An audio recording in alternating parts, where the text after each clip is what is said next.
Bonjour, dans cette vidéo vous allez voir comment créer une fonction et démarrer automatiquement la fonction principale d'un projet en Python. Alors j'ai déjà traité pas mal de choses dans différentes vidéos à propos de Python. Alors je passe directement à la création d'un nouveau projet. J'ouvre donc mon programme pour Python et je vais créer mon nouveau projet. Et là je vais lui donner le nom que je veux. Alors ici j'utilise PyCharm, mais c'est juste une question d'IDE. C'est pareil pour les autres, le fonctionnement de Python est totalement identique. Quand mon projet va être créé, je vais lui mettre directement un nouveau fichier. Alors je vais lui créer un nouveau fichier Py. Alors la bonne pratique voudrait que le premier fichier d'un programme s'appelle main.py de manière à ce qu'on puisse le reconnaître de manière plus aisée. Alors sinon vous pouvez quand même mettre le nom que vous voudrez à ce fichier. Avant de faire quoi que ce soit, avant de commencer, je vais d'abord tester avec un bout de code le fonctionnement de mon programme. Sinon après on peut pas savoir si c'est le code ou le système qui va poser des problèmes. Donc je vais faire un simple print hello, ça suffira. Et puis je vais lancer mon petit bout de programme. Et là quand ça marche, je pourrais passer à quelque chose de plus intéressant.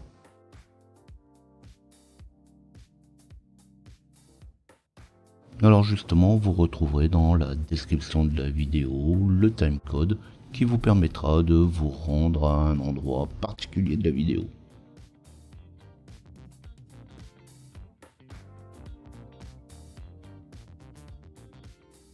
Alors ici, dans cette première partie, je vais passer un petit peu plus de temps. Après, ça ne sera que des modifications de ma première fonction. Donc là, je vais créer une nouvelle fonction. Pour pouvoir créer une nouvelle fonction, on va utiliser le mot-clé def pour définir une nouvelle fonction. Puis derrière, on mettra le nom de la fonction. Alors, c'est comme une variable, on ne met pas de mots-clés, pas de caractères spéciaux, pas d'espace. Et derrière, on mettra des parenthèses. Et suivi de 2 points, ce qui va donner def, le nom de votre fonction, parenthèse et 2 points. Alors ici, je vais écrire ma fonction avec my fonction, avec un M majuscule et un F majuscule. Donc ça, c'est une question d'écriture. En programmation, toutes les fonctions devraient s'écrire de cette manière-là. Donc autant prendre tout de suite les bonnes habitudes. Et derrière, je mettrai le code qui va à l'intérieur de la fonction. On parle de blocs, comme je l'ai déjà dit avec des boucles ou avec des fonctions if. C'est juste du Python. Donc là, j'ai juste fait un def myFonction, les parenthèses, 2 points, le print hello everybody. Et je vais faire un run. Et là, on voit qu'il ne se passe rien. Parce qu'en réalité, pour qu'il se passe quelque chose, pour que mon print hello everybody fonctionne, il faut que j'appelle ma fonction. Donc pour pouvoir appeler la fonction, eh bien c'est comme n'importe quelle autre fonction. On va lui mettre son nom et des parenthèses vides, puisque là il n'y a pas de paramètres passés. Et là quand je vais faire un run, eh bien on va voir qu'il affiche bien le contenu de ce que devrait faire la fonction. Donc là on va avoir mon print hello everybody.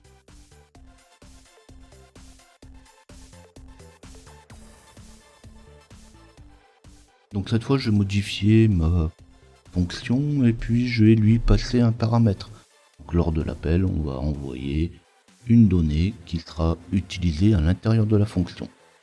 Pour pouvoir récupérer la donnée, on va tout simplement mettre dans la parenthèse de la définition de la fonction la variable. Donc là ici on va prendre une variable qui parle, message, et je vais réutiliser ma variable dans mon print. Alors bien sûr la variable pourrait être de différents types. Là je reviens pas non plus dessus. Le typage des variable sur Python se fait en fonction de ce qu'on aura dedans. Donc il n'y a pas besoin de définir ou d'initialiser la variable. Et forcément, quand je vais appeler ma fonction, les fonctions, entre parenthèses, je mettrai le paramètre qui doit être passé. Alors attention, le nombre de paramètres doit correspondre au nombre de paramètres de la fonction, sinon il y aura une erreur. Et justement, je vais tester, donc on va voir qu'effectivement si je fais un run, je vais bien avoir la fonction qui va m'afficher mon hello. Et on peut refaire la même chose avec deux variables. Alors là, quand on met plusieurs variables, on sépare les variables par une virgule. Donc je vais retrouver mon message et puis je vais passer une deuxième variable. Alors toujours pareil, ça pourrait être n'importe quel type de variable, n'importe quelle valeur. Et là, quand je vais appeler la fonction, eh bien, on va bien voir qu'il a pris ma première variable et ma deuxième variable.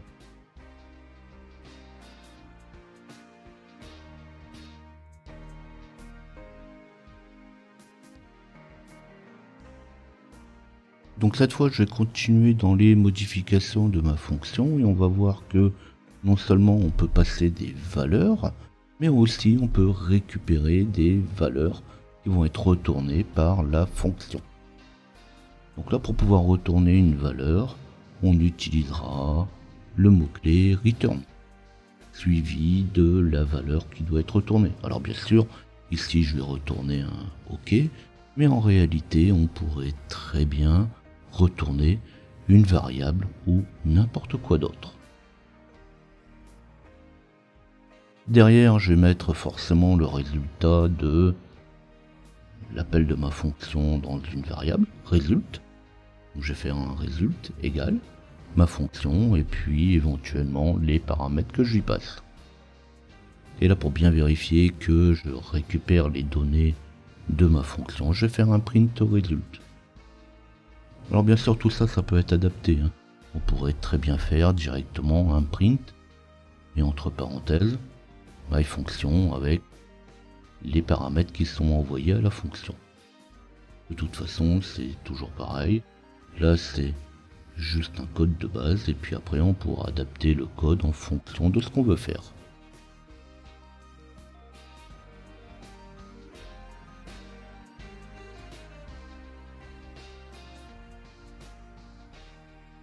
Alors une fonction peut être réutilisée, une fonction peut appeler une autre fonction. Donc là on va pouvoir utiliser une variable $_name $_ qui est une variable système qui va pouvoir être appelée et vérifier quel est le nom du fichier qui va être démarré. Parce que bon, on peut très bien avoir un fichier aujourd'hui qui contient la fonction de démarrage, mais plus tard sur une autre réutilisation, il correspondra plus forcément au fichier principal. Donc on va avoir tout simplement un test qui va être fait sur le nom du fichier, et si le nom du fichier correspond à main, ça c'est des mots-clés, eh bien on pourra appeler ma fonction. Donc ce qui va donner un def myFunction, mes parenthèses, deux points, mon print hello world, et puis je vais tester avec un if $_ name $_, deux fois égal. Donc ça c'est tout simplement une reprise des fonctions if comme on l'a déjà vu. Si c'est égal à entre guillemets, parce que là c'est du texte, $_ main $_, eh bien on va tout simplement appeler ma fonction. Donc là, à partir de là, ma fonction va être reconnue comme fonction de démarrage. Et depuis la fonction de démarrage, on pourra appeler d'autres fonctions, d'autres classes, mais ça sera vu plus tard.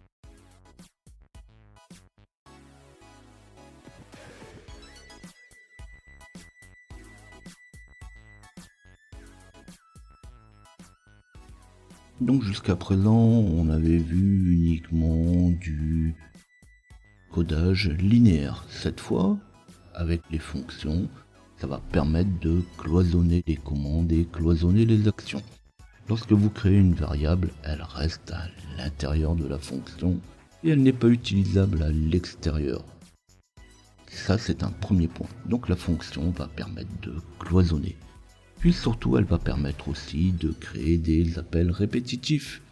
Si vous avez plusieurs bouts de programme qui appellent toujours la même fonction, par exemple tester un entier ou tester une adresse mail par exemple, eh bien on pourra la rappeler plusieurs fois. Donc ça va permettre de gagner de la place et d'avoir quelque chose qui est plus organisé.